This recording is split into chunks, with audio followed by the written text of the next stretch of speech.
ప్రస్తుతం Darapalli water falls దగ్గర ఉన్నాం. బ్యాక్గ్రౌండ్లో కనిపిస్తుంది కదా. ఇంతసేపు చాలా ట్రెక్కింగ్ చేసాం. చాలా మార్మికమైన, అంటే మనిషి చేత కలుషితము కాని ప్రదేశం ఇంకా ఇది. అప్పటికి మనుషులు వచ్చి చెత్త గిత్త వేస్తున్నారు. ఎప్పుడు అనుకునే మాట, మనిషి అంత దొంగనా కొడుకు ఇంకోటి లేడు. ఇంత పబ్లిసిటీ చేసినా, ఇంత శుభ్రత గురించి, స్వచ్ఛ భారత్ అని రకరకాలుగా చెప్పినా, హఠాత్తుగా ఏకాంతం రాగానే వాడి పశు ప్రవృత్తి బయటకు వస్తుంది. అందుకని ఎవరన్నా ఇక్కడికి వచ్చేవాళ్ళు ఉంటే ఓ ఎక్స్ట్రా కవర్ తీసుకొని, ఇంకోటి మీరు ఇక్కడ ఉండి చెత్తను పంపించేసేయండి అట్లీస్ట్. పోనా సరే. అయితే ఒక 2 అంశాలు చర్చిద్దాం. ఇక్కడికి వచ్చిన తర్వాత అనిపించింది, మన భూమి మీద దాదాపు గడిచిన 5,000 సంవత్సరాల్లో ఎన్నో అద్భుతమైన కట్టడాలు కట్టారు, దేవాలయాలు కట్టారు. ఇంతకుముందు ఈయన చెప్తున్నారు కదా, దాదాపు ఎన్ని కిలోమీటర్లు, 30 కిలోమీటర్లు సర్కిల్లో ఒక కొండ మీద గోడ కట్టారంట. ఎవరు కట్టారో కూడా తెలియదు. అతిపెద్ద గోడ. ఎవరు కట్టారో కూడా పట్టుకోండి. అట్లా అతిపెద్ద గోడ ఎవరు కట్టారో కూడా తెలియదు. అయితే నేనేం చెప్పాలనుకుంటున్నా అంటే, ఇది నా రిఫ్లెక్షన్. ఇది పుస్తకాల ద్వారా నేను చెప్తున్నది కాదు, నాకు అనిపించి చెప్తున్నాను. దీన్ని వినేవాళ్ళు అవుననొచ్చు, కాదనొచ్చు, అది వాళ్ళ ప్రెరోగేటివ్. నో, దానికి ప్రాబ్లం ఏం లేదు. కొన్ని వేల సంవత్సరాల క్రితం మనిషికి ఏకైక మార్గం టైం స్పెండ్ చేయడానికి కర్మయోగం ఒక్కటే. ఇక వేరే ఆప్షనే లేదు. ఇప్పుడు ఇక్కడ కూర్చుందాం, ఒకవేళ ఇంటర్నెట్ వచ్చిందనుకో, షార్ట్స్ చూస్తారు, నెట్ఫ్లిక్స్లో సినిమాలు చూస్తారు, తర్వాత షార్ట్స్ అప్లోడ్ చేస్తారు, తర్వాత వ్లాగింగ్ చేస్తారు, ఇన్స్టాగ్రామ్ చేస్తారు, తర్వాత ఫోటోషూట్ చేసుకుంటారు, సెల్ఫీలు దిగుతారు, ఏదేదో ఉంది. అప్పుడు ఆ రోజుల్లో అసలు మనిషికి ఏమీ లేదు. ఎందుకు ఇంత అద్భుతమైన నిర్మాణాలు ఏర్పాటైనవి, కొన్ని వేల సంవత్సరాలైనా నిలబడ్డాయి అంటే, అప్పుడు వాళ్ళు పూర్తి ఒక యోగంగా చేశారంతే. ఇప్పుడు మనం కూడా ఇక్కడ కనుక ఒక సంవత్సరం ఉన్నాం అనుకోండి, ఏ టెక్నాలజీ లేకుండా, 2 ఆప్షన్స్. ఈధర్ ఇక్కడి నుంచి వెళ్ళిపోవడం, లేదా ఎక్కడే ఉండి మనం ఈ ప్రకృతికి అనుగుణంగా ఏదైనా పని చేయడం. వేరే ఆప్షనే లేదు. అవును, వేరే ఆప్షనే లేదు. సో అందుకని మనిషి, ఇప్పుడున్న మనిషి ఎవరైతే అద్భుతంగా పనిచేస్తున్నారో వాళ్ళు అప్పుడున్న మనిషి యొక్క మానసిక స్థితిని పొందిన తర్వాతనే మళ్ళీ పని జరుగుతుంది.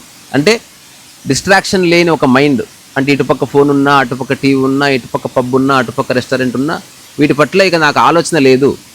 ప్రస్తుతం నా జీవితాన్ని, నాకున్న సమయాన్ని నేను సక్సెస్ఫుల్గా, ఆరోగ్యకరంగా, ప్రజలకు ఉపయోగపడే విధంగా, లేదా ప్రకృతికి నష్టం చేయని విధంగా ఉపయోగించుకోవాలి అన్న స్ఫురణ కలిగిన తర్వాత తిరిగి మళ్ళీ వర్క్ స్టార్ట్ అయ్యింది. సో అట్లాంటి వాళ్ళు ఏ జనరేషన్లో పుట్టినా వర్క్ జరుగుతుంది అంతే.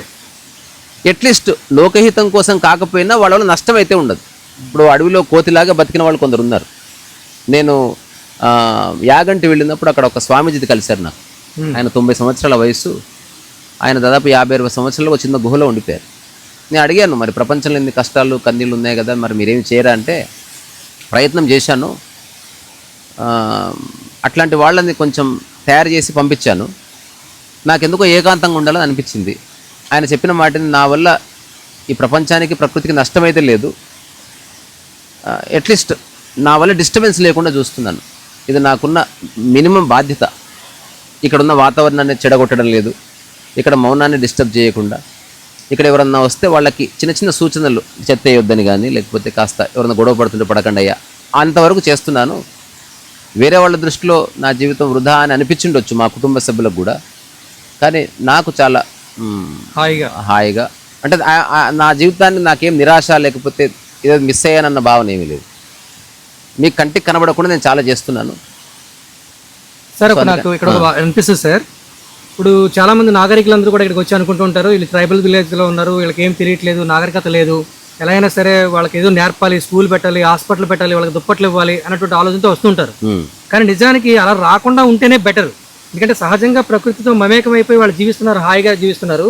కాబట్టి వాళ్ళని అలా ఉంచితేనే బెటర్. నాగరిక సమాజంతో కలిపి మనం చెడగొడుతున్నాం. ఎందుకంటే నాగరికులు ఏం సాధించింది ఏమీ లేదు కదా, వాళ్ళు సహజంగా జీవిస్తున్నారు.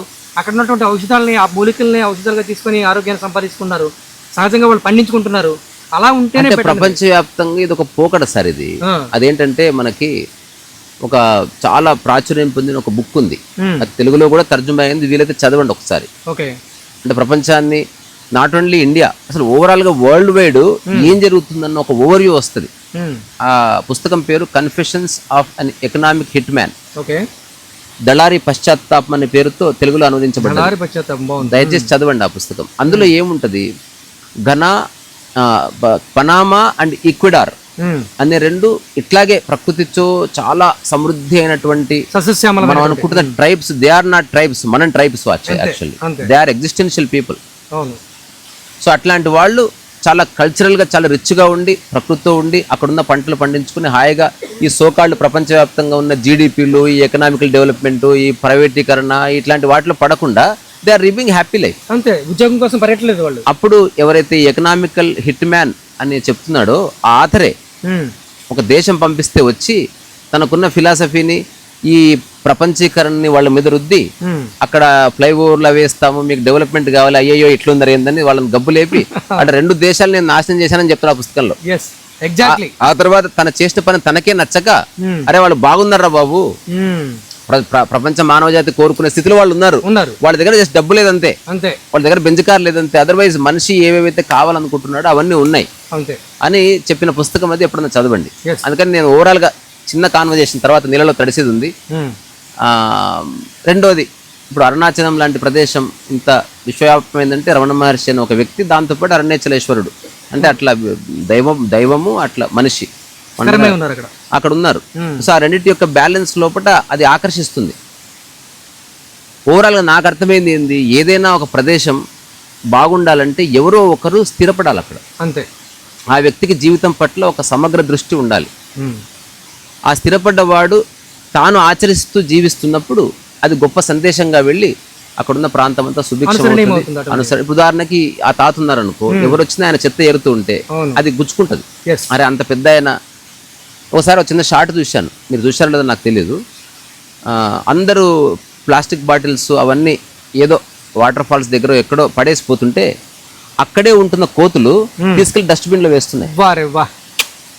అక్కడ ఉన్న ఒక వ్యక్తి ఆ కోతులకు నేర్పించాడు. కోతులకు అర్థమైంది, మనుషులకు అర్థం కాలే. అక్కడ ఉన్న మనుషులు డస్ట్బిన్స్ ఇట్లా వేసేసి కోతి వీడియోలు తీసుకుంటున్నారు. అది తీసుకెళ్లి అందులో వేసి కూర్చుంటాయి అనమాట. నిజానికి ఆ పని కోతులకు అప్పగించకూడదు, మనం వాటికి వేరే పని ఉంది. కానీ మనిషి ఏం చేస్తున్నాడు, is always preaching but is not doing anything. అంటే అందరని కాదు, but majority of the people బాగా మాట్లాడతారు. నేను అంటుంది కొంచెం మాట్లాడి అది ఆచరించు, దాని యొక్క విస్ఫోటనం చాలా గొప్పగా ఉంటుంది. చాలా మాట్లాడి ఏది చేయకంటే కొంచెం మాట్లాడి నాకు ఇంత సాధ్యమైందయ్యా, ఇది చేస్తున్నా, నేను ప్రపంచంలో పుట్టాను, నాకున్న ప్రాపంచిక వ్యవహారాల్లో నాకు ప్రస్తుతం ఇంతే సమయం ఉంది, ఇంత చేయగలను, అంతకంటే ఎక్కువ చేయలేను నేను అని ఒక స్పష్టతలోకి వచ్చి జీవితకాలం కనుక కొనసాగించే ఒక మానసిక స్థిరత్వము, ప్రజ్ఞ కనుకుంటే అద్భుతం జరుగుతుంది. అదే మీరు లాస్ట్ టాక్స్ లో మాట్లాడినప్పుడు అరుణాచలంలో ఒక వ్యక్తి స్థిరంగా అక్కడ ఉండిపోవడం వల్ల అనేక మంది వచ్చి ఇక్కడ స్థిరపడ్డారు, అనేక రకాలుగా బాగుపడ్డారని చెప్పారు. దాంతో పాటు ఇది నేను చెప్తున్నది కాదు, ఎవరన్నా సైకాలజీ బుక్స్ చదివితే, లేదా జీవితాన్ని అధ్యయనం చేసిన వాళ్ళు చెప్పిన విషయాలు చదివితే, లేదా నీవు స్వయంగా నీ జీవితాన్ని అర్థం చేసుకుంటే, నువ్వు దేని వైపు చూసినప్పుడు నీ మనసు ఆగుతుందో అవన్నీ స్థిరంగానే ఉన్నాయి. ఓ కొండను చూస్తే స్థిరంగా ఎందుకంటే కొంతకాలంగా స్థిరంగా ఉన్నందుకు నీ మనసు స్థిరమవుతుంది. ఒక జలపాతం స్థిరంగా ఎప్పటి నుంచి అక్కడే ఉంది, అందుకని నువ్వు స్థిరమవుతున్నావు. అట్లాగే ఒక గురువుని చూస్తే ఎందుకైతే అతను స్థిరంగా ఉన్నాడు కనుక అతని సమక్షంలో నీకు స్థిరత్వం వస్తుంది. ఒక తల్లిని చూసినప్పుడు కొడుకు ఎందుకు స్థిరపడతాడు అంటే తల్లి స్థిరంగా ఉంటుంది, ఆమెకు తెలుసు జీవితం చిన్న చిన్న వాడికి ఏడవకరా అని చెప్తుంది కాబట్టి తను స్థిరంగా ఉంటాడు. అవును. అట్లాగే భగవద్గీత ఎందుకు కొన్ని వేల సంవత్సరాలు స్థిరంగా ఉంది, అందులో నాకు అక్షరం కూడా మార్చడానికి వీల్లేదు. సో ఏవేవైతే స్థిరంగా ఉంది కదా అని అందులో మళ్ళీ సత్యం లేకపోతే తప్పు, సత్యం ఉండాలి, సత్యం ఉండాలి. ఇంకొకటి ఏంటంటే సత్యం ఉండాలి. ఒక దుర్మార్గుడు స్థిరంగా ఉంటే చాలా డేంజర్ అది. అదే హిట్లర్ లాంటి వాడు, లేకపోతే ఉంటుందో అక్కడ స్థిరమే ఉంటుంది. అది వాస్తవం. అది ఆహ్లాదకరంగా ఉంటది, ప్రయోజనకరంగా ఉంటది, ప్రపంచానికి కానీ, ప్రకృతికి కానీ, మనిషికి కానీ, ప్రాణకోటికి కానీ, జీవకోటికి కానీ ఇది ఉపయోగపడుతుంది. సో అందుకని నేను ఏం చెప్పాలనుకుంటున్నా, నువ్వు స్థిరంగా ఉండకుండా ఏ కార్యము తలపెట్టినా అది పరిపూర్ణం అవ్వదు. అంతే. నువ్వు స్థిరంగా ఉండు, అప్పుడున్న సందర్భాన్ని బట్టి ఏం చేయాలో నీకు రివీల్ అవుతుంది. ఎగ్జాంపుల్, ఇక్కడ చాలా చెత్త పేరుకపోతే స్థిరంగా ఉన్న మనిషి చెత్త క్లీన్ చేయడంతో సంస్కరణ మొదలు పెడతాడు. అంతే. ఒకవేళ చెత్త క్లీన్ లేదు, క్లీన్ ఉంది, అంతా ఉంది, అతను ఇంకేదన్నా చేయవచ్చు. అంటే ఎక్కడో చోట తన పని మొదలు పెడతాడు. అది మీరు కావచ్చు, నేను కావచ్చు, ఇదేం సలహా కాదు, ఇది నాకు నేను ఎప్పుడు అనుకునే మాట. ఇప్పుడు నేను ఒక చోట ఒక స్థిర నివాసం అంటే చాలా తిరిగితే ఏమీ చేయకుండా పోతాం. తిరగాల్సిన వాళ్ళు కొందరు ఉన్నారు, వాళ్ళ పర్పస్ ఆఫ్ లైఫ్ వేరే. ఒక టెక్నీషియన్ లేకపోతే ఒక సైంటిస్ట్ ల్యాబ్ లోనే స్థిరపడతాడు, అందుకే మన చేతులకు మొబైల్ వచ్చింది. నాకు నచ్చింది సార్, లాస్ట్ ఎంతమంది వీడియోస్ లో చూసాను, ఎక్కడికంటే వెళ్ళు, నీ ప్లేస్ ఏది ఉందో దాని దగ్గర కూర్చోపో, ఎక్కడో స్థిరం ఉండాలి నీకు. అంతే, ఎక్కడో చోట నువ్వు స్థిరంగా ఒక ఉండాలి. ఇల్లు అయినా సరే గదిలో ఈ మూల ఉంటుంది, నాకు అక్కడ కూర్చుంటాను. సో స్థిరంగా ఇప్పుడు తిరుపతి బాలాజీ, ఎందుకు తిరుపతి బాలాజీ దైవము అంటే కొన్ని వందల సంవత్సరాలుగా అక్కడే ఉంది. అది అక్కడే అది స్థలం మారట్లే. సో వస్తువులకు ఒక స్థిరత్వం ఉంది, మనిషికి స్థిరత్వం లేకుండా పోయింది. సో మనిషి తిరిగినా మనసు స్థిరంగా ఉండమని చెప్తుంది ఆధ్యాత్మికత. అంతే అంతే. అది ఉద్యోగంలో కూడా స్థిరత్వం ఉంది, రోజు అదే ఆఫీస్లో కూర్చుంటావు బట్టి మనసు స్థిరంగా లేదు. సో నువ్వు శరీరం తిరగని, ఆదిశంకరులు తిరిగారు, కంచి పరమాచార్య తిరిగారు, చాలా మంది పరివ్రాజకులు తిరిగారు. ఇప్పుడున్న వాళ్ళలో కూడా చాలా మంది తిరుగుతున్నారు, రాధమనోహర్ దాస్ తిరుగుతున్నాడు అసలు. కానీ అతని మనసు స్థిరపడ్డది, అతనికి క్లారిటీ క్లియర్ ఉంది, అసలు ఏం చేస్తున్నాడు, ఎంతవరకు చేయాలి, ఏది చట్టము, ఏది ఎంతవరకు మాట్లాడాలి, ఎంతవరకు పాట పాడాలి, ఎట్లా గెలకాలి, ఎట్లా తిట్టాలి, ఎట్లా బుజ్జగించాలి, ఎవరిని లాక్కోవాలి, ఎవరిని వదిలేయాలి, ఎవరిని తన్నాలి, ఎవరిని తిట్టాలి, ఎవ్రీథింగ్ ఒక క్లారిటీ వచ్చిన తర్వాత ఆ ప్రయాణం అది ఊరికే రాదు.